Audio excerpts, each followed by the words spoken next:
bienvenidos a un nuevo episodio de Neurociencia Amena. Yo soy Norma Hernández, directora de la Asociación de Epilepsia en Niños y Adultos Amena, y en este programa de Neurociencia Amena tenemos invitados especiales que nos hablan sobre todo lo relacionado con el cerebro. Entonces, ahora vamos a hablar sobre también el cerebro, el sistema nervioso central y qué es la fibromialgia, con la doctora Rebeca Vargas. Muchísimas gracias por estar aquí con nosotras en este espacio y la pantalla toda suya, doctora. Muchas gracias por la invitación, Amena. Pues vamos a empezar con nuestro tema.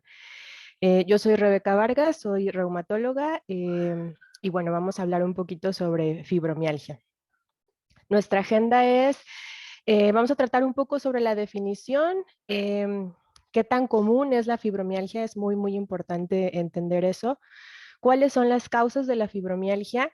¿Cómo se manifiesta la fibromialgia? ¿De qué criterios de clasificación nos podemos ayudar para hacer el diagnóstico de fibromialgia? Y vamos a hacer como un recordatorio del tratamiento. Bueno, la fibromialgia es definida como un síndrome caracterizado por dolor musculoesquelético crónico y generalizado, el cual muchas veces está acompañado de otras manifestaciones. Las más comunes que acompañan a este síndrome de dolor musculoesquelético son fatiga, alteraciones intestinales, vamos a ver más adelante en qué consisten, alteraciones del sueño y alteraciones del estado de ánimo. Entonces, como podemos ver, es una alteración más o menos del sistema nervioso, como comentó hace un momento, pero que tiene otras manifestaciones de todo el cuerpo, ¿no? La estadística que tenemos de la fibromialgia es la siguiente. Se estima que del 2 al 8% de la población mundial tiene fibromialgia, de los que ya están diagnosticados.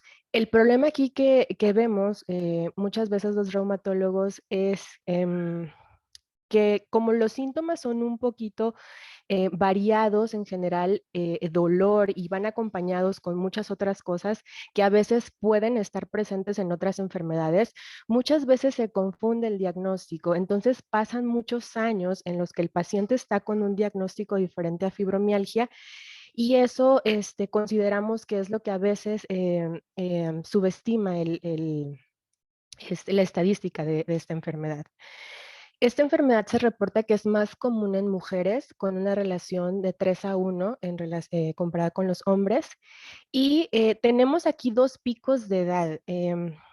Por lo general, el diagnóstico se hace ya después de los 45 años, entre los 45 y 55 años, pero cuando indagamos un poquito más en la historia clínica del paciente, nos damos cuenta que empezaron los síntomas más jóvenes, más o menos entre los 30 a 35 años. Entonces, el pico de inicio de la enfermedad lo tenemos entre 30 a 35 años.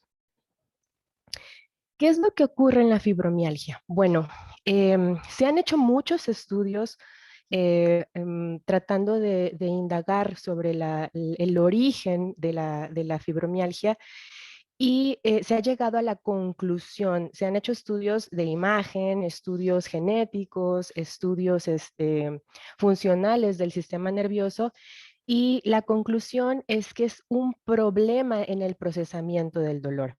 Aquí en la imagen podemos ver, así como a grandes rasgos, las vías del dolor. Nosotros tenemos un sistema nervioso que incluye el cerebro y nuestra médula espinal, que es la que se encuentra en toda la parte de atrás de nuestra espalda. Y eso está conectado con las fibras nerviosas de nuestro cuerpo, que están a lo largo de todo nuestro cuerpo y que llegan a los receptores, que son los que están en contacto con el medio ambiente. Entonces, hay como un caminito específico desde nuestros receptores del medio ambiente que llevan el estímulo por todo nuestro cuerpo hasta que llegan al área del cerebro que se encarga de procesar el dolor.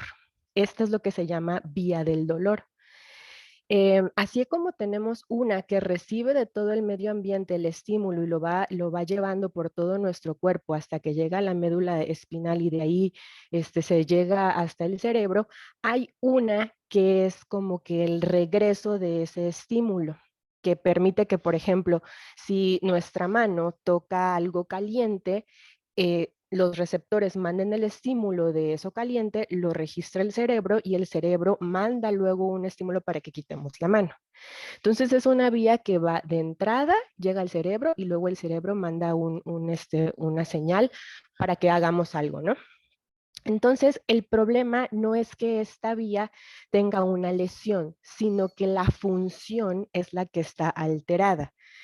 Este, Esto ya se ha investigado y sí hay una predisposición genética para tener esta alteración en el procesamiento del dolor. Esta predisposición genética nos brinda un 50% de riesgo de tener esta alteración en el procesamiento del dolor y se ha evidenciado que hay como que detonantes para que esta alteración del procesamiento empiece a presentarse, ¿no? Hasta ahorita lo que se ha evidenciado es que el estrés físico y también el estrés emocional pueden desencadenar esto. ¿Y a qué nos referimos con esto?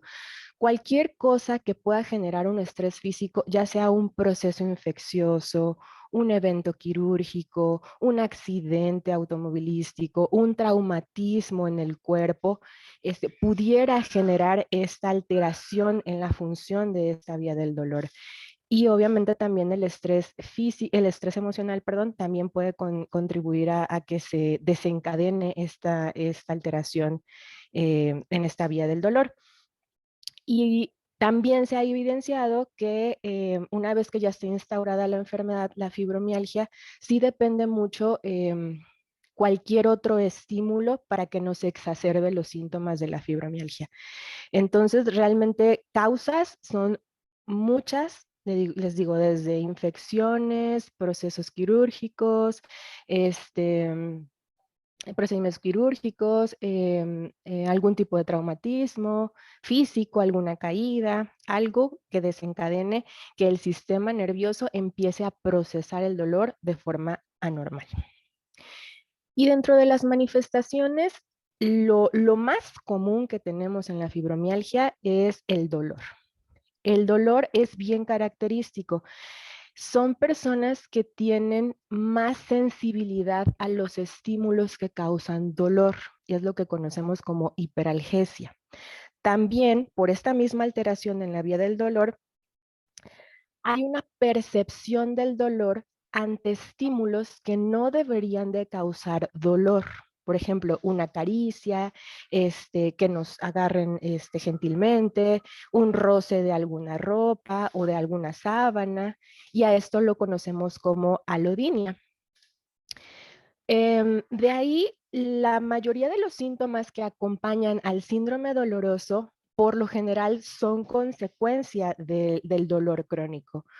Como son cuerpos que tienen dolor, muchas veces se altera el sueño, empiezan con insomnio. Y si no dormimos, que recientemente vimos en Amena el tema del sueño, de la importancia del sueño y todo lo que nos beneficia el dormir, pues si no dormimos, entonces no reparamos en general músculo, no reparamos articulaciones, no descansamos y esto genera que persistan el dolor. Son pacientes que aparte de que no pueden conciliar el sueño, no tienen un sueño profundo, no logran descansar. Entonces se despiertan más cansados de lo que se acostaron. A esto se conoce como sueño no reparador. También, por el hecho de no descansar, son pacientes que están cansados, están fatigados todo el tiempo, es una fatiga crónica. Y el hecho de no dormir bien empieza a generar alteraciones en la memoria. Y esto mismo puede generar, alteraciones en nuestro sistema digestivo, ya sea gastritis o colitis, y también pueden desencadenar cambios de estado de ánimo. Por lo general se inician con cambios bruscos de estado de ánimo por el mismo hecho de que no están durmiendo bien, que tienen dolor, que están fatigados. Se tiende a presentar cierta irritabilidad y ya después se puede complicar a tener alteraciones del estado de ánimo, como depresión o como ansiedad. Esas son las características más comunes de la fibromialgia, pero tengo pacientes y se han reportado también de otras, de otros pacientes que también pueden manifestar molestias urinarias, pueden manifestar como hormigueos o entumecimientos en las manos o en alguna pierna, en los pies, en alguna extremidad. También son pacientes que sienten que hay aumento de volumen de alguna parte de su cuerpo, ya sea de su cara, de sus articulaciones o de alguna extremidad. Muchas veces tienen alteraciones en la presión arterial, es lo que conocemos como alteraciones vagales. Pueden tener momentos en los que se les baja mucho la presión o se les sube mucho la presión o su corazón se acelera mucho y sin una causa que puedan identificar. También son pacientes que pueden llegar a tener alteraciones gastrointestinales. Muchas veces se diagnostican como colitis o síndromes de colon irritable. Y esto pues puede darles diarrea o pueden darles episodios de estreñimiento y diarrea. Pueden llegar a tener cambios vasculares que generan cambios de coloración en la palma de las manos o en las plantas de los pies. Y esto exacerba luego los dolores en dichos sitios alterados. Muchas veces tienen dolor de cabeza. También pueden llegar a tener debilidad por el mismo dolor. Empiezan con problemas para cargar objetos o para hacer cierto esfuerzo físico. Y también pueden cursar con alteraciones al momento de hacer algún cálculo. No solamente se altera la memoria, sino a veces la atención está un poquito alterada o tienen un poquito de dificultad para entender ciertas cosas, los tienen que analizar nuevamente y es parte de la misma enfermedad. También pueden presentar rigidez en las articulaciones o sentirse como duritos en alguna parte del día, ¿no? Cuando se empezó a estudiar la fibromialgia, se utilizaban unas zonas dolorosas del cuerpo para poder hacer el diagnóstico. Estos son los que nosotros llamamos puntos gatillos y si nos damos cuenta en el dibujo, son zonas específicas del cuerpo donde nosotros hacíamos presión o hacemos presión con el pulgar y el paciente ahí tiene mucho dolor, desde pacientes que nos dicen, ay, me duele, hasta pacientes que se quitan porque el dolor es muy, muy fuerte. Y sí también nos orientan a poder dar el diagnóstico de fibromialgia, pero ahorita ya tenemos como más herramientas para poder justificar el diagnóstico de la fibromialgia. Y estas son las herramientas que tenemos.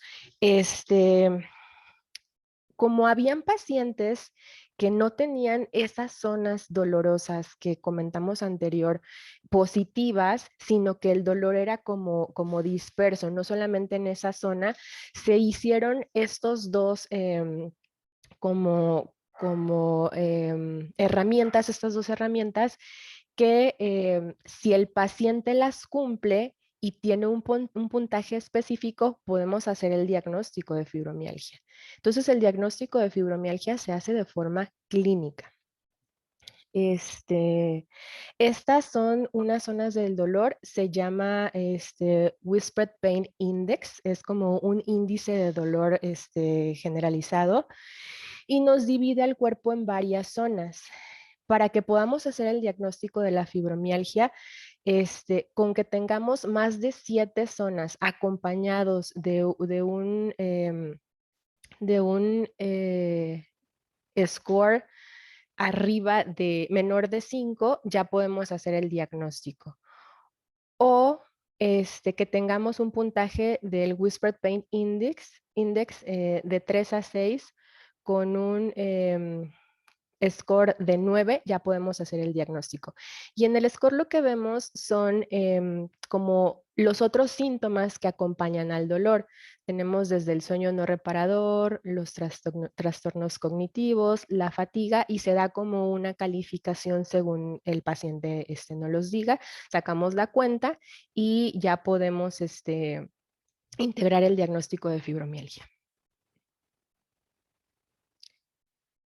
Una vez que ya tenemos el diagnóstico de fibromialgia, viene la parte más difícil para nosotros y la que ahorita va a tomar nuestra mayor atención, el tratamiento de la fibromialgia. Es bien importante especificar que el tratamiento de la fibromialgia no solamente lo da el reumatólogo, o el médico internista, o el neurólogo, o el traumatólogo. Siempre nos tenemos que apoyar de otras disciplinas para poder dar un tratamiento integral. El manejo de la fibromialgia es multidisciplinario. Ahorita vamos a ver en qué consiste. Lo principal es la información al paciente. Cuando el paciente tiene estas manifestaciones y ya fue con un médico, con otro médico y le dijeron, no, probablemente sea algo articular, sea una inflamación en sus articulaciones, o sea un problema de migraña, o sea un problema de colitis. A veces, cuando damos el diagnóstico de fibromialgia, el paciente sí pues nos solicita que expliquemos qué es la fibromialgia. Entonces sí es bien importante explicarle al paciente dónde está la alteración, qué es la fibromialgia, en qué consiste la fibromialgia. Porque ya con eso tenemos una parte importante del tratamiento ganado, porque entonces el paciente ya está con un diagnóstico, ya sabe a lo que nos vamos a enfrentar y por lo tanto el apego al tratamiento va a ser mejor. Una parte importante del tratamiento son los medicamentos. Los medicamentos son los que iniciamos por lo general los reumatólogos o el médico familiar o el médico internista o el traumatólogo o el neurólogo, que son por lo general a las especialidades donde llega el paciente con fibromialgia.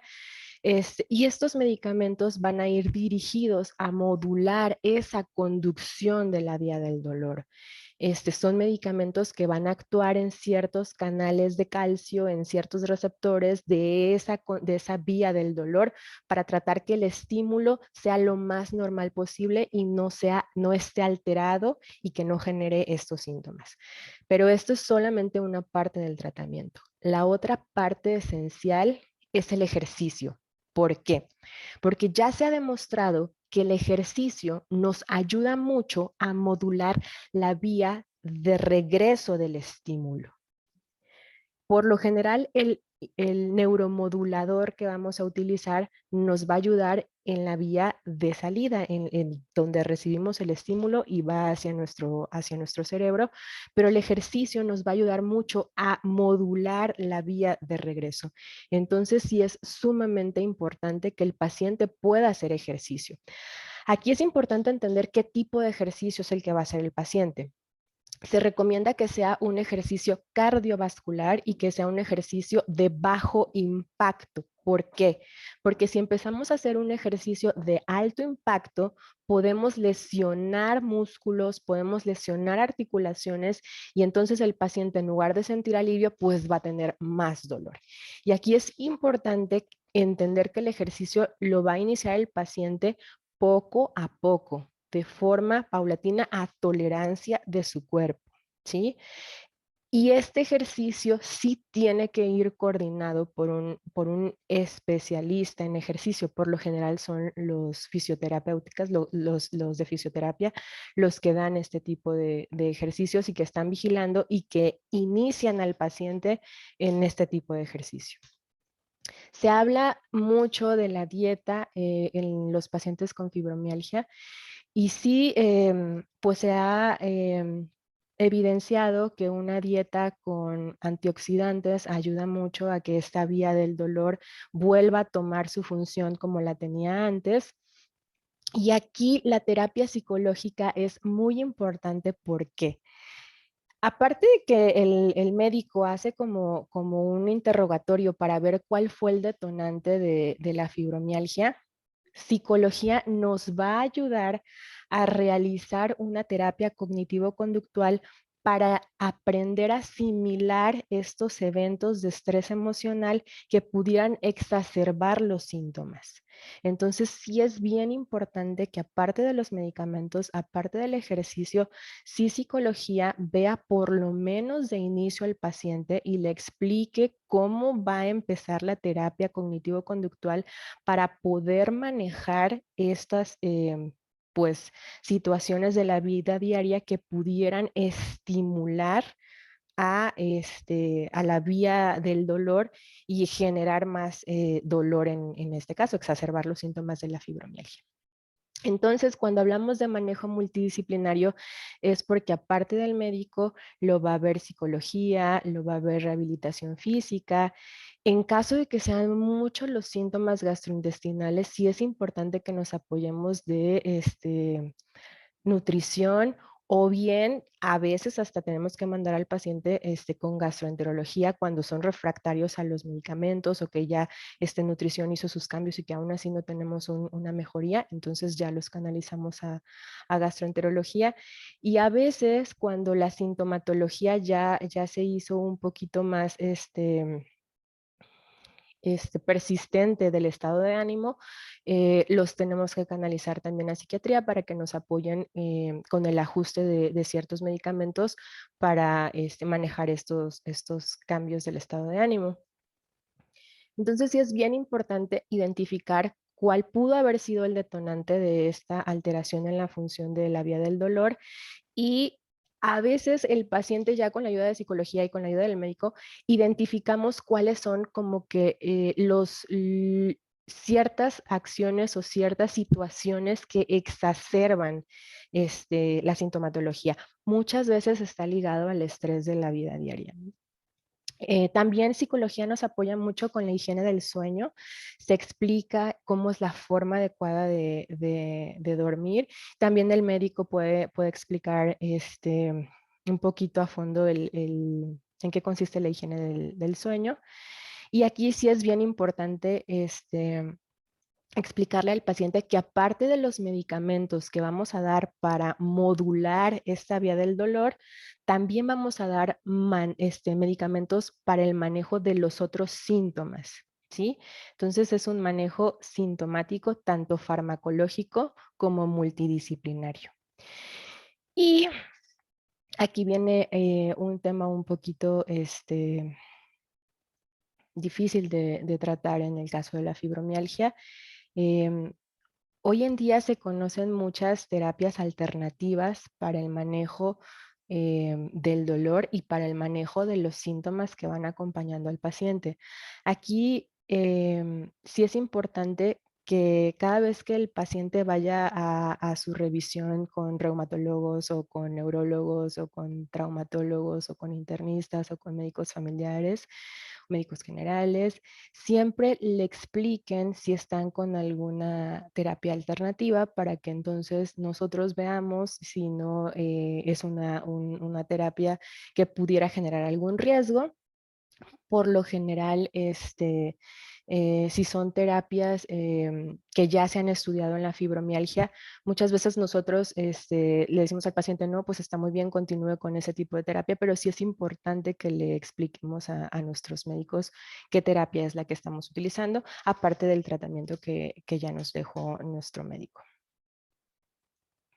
Y bueno, en conclusión, la fibromialgia es una enfermedad sumamente común en nuestro medio. Em, Son pacientes que a veces tardan mucho tiempo en ser diagnosticados porque muchas veces la fibromialgia simula otro tipo de enfermedades y les hacen muchas pruebas, muchos estudios, van con muchos especialistas y ya hasta que ya les han descartado todo, ya entonces los mandan con el reumatólogo, con el neurólogo y ya, o con el médico internista y ya como que empiezan a pensar, bueno, esto podría ser fibromialgia. Y clínicamente, haciendo una buena historia clínica, un buen interrogatorio, explorando bien al paciente, se puede hacer el diagnóstico de fibromialgia. Es bien importante que el paciente reciba la información necesaria sobre la fibromialgia, que reciba el tratamiento multidisciplinario, porque es una enfermedad que pues altera mucho la calidad de vida del paciente. Es vivir con dolor y eso impacta impresionantemente en la calidad de vida. Entonces sí es importante que estemos muy informados sobre la fibromialgia para que se diagnostique de forma oportuna y para que se dé un tratamiento y nuestros pacientes puedan vivir mejor. Y bueno, aquí recordando, el 12 de mayo es el Día Mundial de la Fibromialgia. Entonces ya está cerca. Este día es muy importante brindar información sobre esta enfermedad para que la conozcan, más sepan que existe, que es una enfermedad bien estudiada, bien identificada, y así se pueda brindar un tratamiento oportuno al paciente. Muchas gracias.